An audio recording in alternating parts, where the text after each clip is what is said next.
little too much. I'm going to have to start telling jokes here for a second just to get myself regulated. Set this down for a second. Thank you, really, to all the BCPD folks.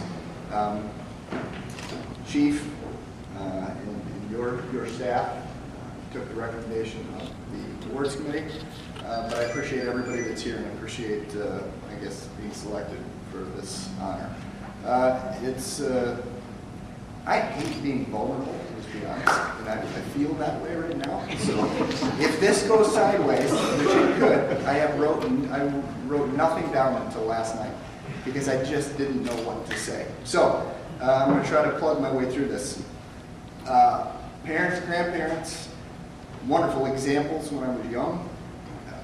Thank you for that. Wife and kids. And I have to say this because if I speak directly to them, I would break up. So I'll talk to most of you that are here.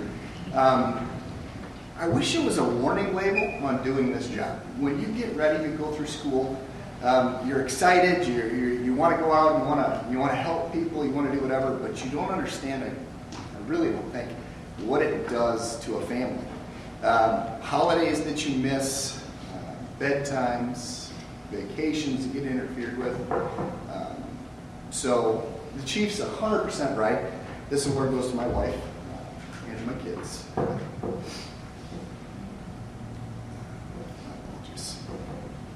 This is a challenge. It's coming up here to talk about, I guess, the things that got you here. I hate talking about myself. So now I'm going to divert just a little bit. I want to tell you a story. The story is this. The chief called me about maybe a month and a half ago and said, hey, meet me at Clara's. I got a job for you. He often gives me jobs.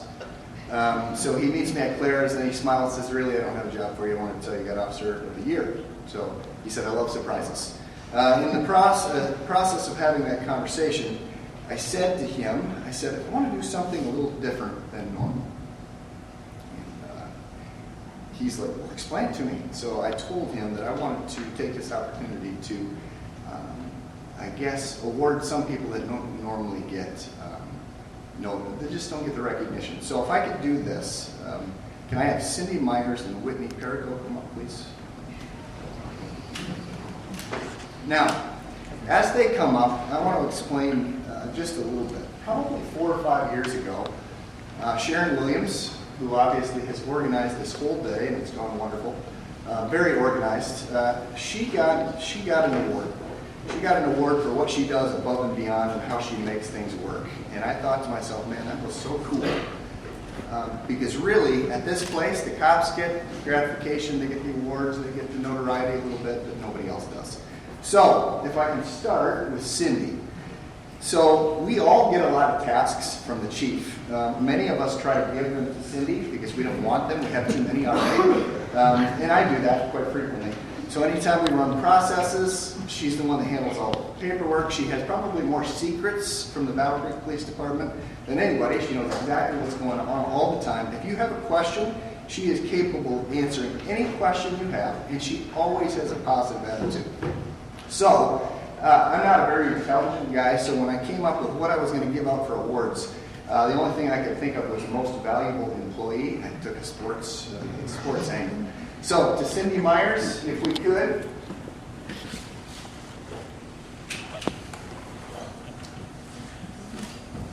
(2019) most valuable.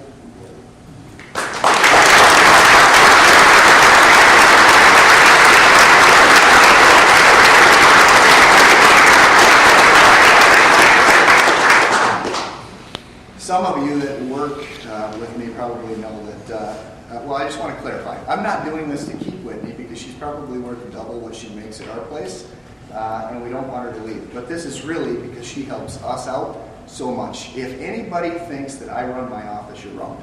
I don't run it at all. Whitney does.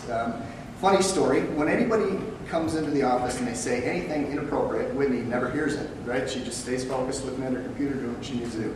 But if somebody calls and says, hey Jeff, I need help with A, B, and C, prior to me getting off the phone, she has given me a packet of paperwork with every detail that I need before I ever get off the phone. So she actually doesn't listen, she just hides what she hears. She has double or triple the work that she should have. She should have somebody else there with her. Does a great job, runs the office, and ultimately, I wanted to give her the Employee of the Year award.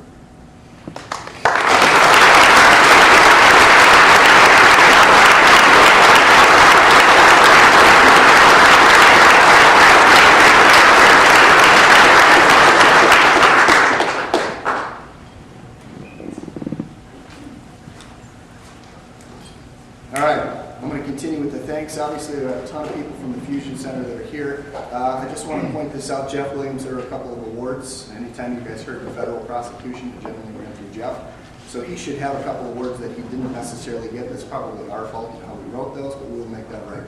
I wanted to thank him, all the other staff within the Fusion Center. You guys do a great job. Make us all look good. I appreciate it, and I expect that to continue and to grow. But I wanted to take just a quick second to talk about leadership. I've studied it for a long time. I want to be good at it. A couple people that have really been a blessing to me. Steve Bush and Matt Robinson. So I've got to work with them, and I've got to work for them. And basically what they did is this. They were really good to me. This worked well for me. They basically said, listen, this is the direction I want you to go. And then they got out of the way. And they basically made sure that I didn't go outside my legal, ethical, and moral lines, but they kept driving forward and letting me do what I needed to do, while building me up in that process. And I think many of the good things that you see at BCPD are because of that type of leadership. So thank you to both of you. Actually, let's do it.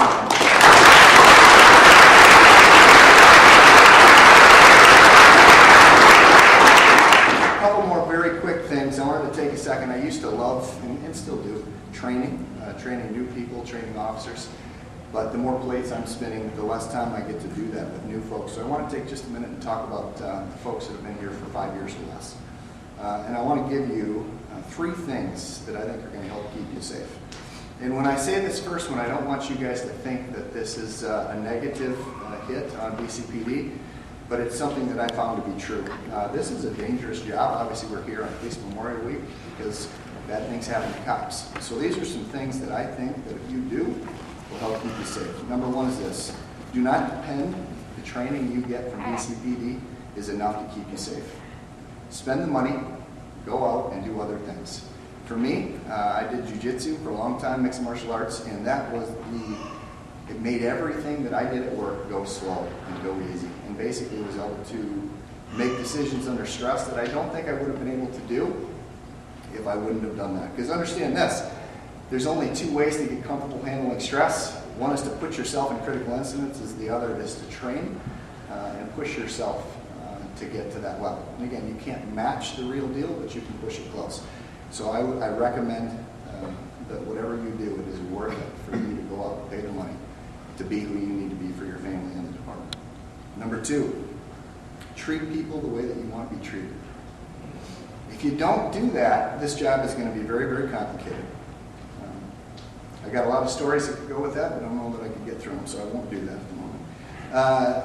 The last thing I want to talk about is this. To do this job well, you have to care about the community. And I've said this a lot recently. When I first started, this is what I did. And I've heard Deputy Chief Grafton say kind of the same thing. When you first start out, if you're a person who wants to do the right thing for the right reason, you go out, you get into stuff, you do stuff, and then you try to, whether you want to call it witnessing, helping, talking, communicating, you try to do it after the fact. If you don't have the relationships built first, that communication is going to fall on deaf ears. So what I found, and again through the gang unit, my work with Steve Bush and Lieutenant Robinson and others, I found that if you build those relationships first, then you can do your job, and you're able to communicate a little bit better. People listen to you more. So in that process, I think we have to do 2 things. If we want to be good cops, we have to build those relationships first, and then we got to go and do what we got to do. Lastly, I have to also tell a quick story on this. Probably in 2001, myself, Aaron Smith, and Rob Miller took a trip to the UP to do some bird hunting. And in the process, on the way back, we almost got in a fist fight in the car. So when you do this job, there's unions, there's grievances, there's people that get in trouble, right? And I was always a glass half full kind of guy. Always looked at things positively. If it didn't affect me, I didn't let it bother me. So we literally got into an argument in the car about the direction of the police agency or who got in trouble and who didn't. I don't remember any of the details from it. But basically, the point was made to me, how do you not get involved in all of this stuff? How can you stay positive, right? Fast forward, Zach Burgess, who's here, who I'm grateful was able to come today. Zach says to me, right before he left, you're an anomaly. How do you still like work? How do you enjoy this? And you know, that's a tough question. And I have to say this. I have to say the only thing that has helped me through not get a divorce, not have an alcohol problem, not do all of these different things is nothing that I did. It's completely my faith. So with that, I believe in my Lord and Savior Jesus Christ. And in that process, I believe in forgiveness, second chances. I believe in grace and mercy, even though sometimes it's not deserved. And ultimately this, I try to look for the hope versus hopelessness. And that's tough in this job to stay focused on the positive. But I try to do that. So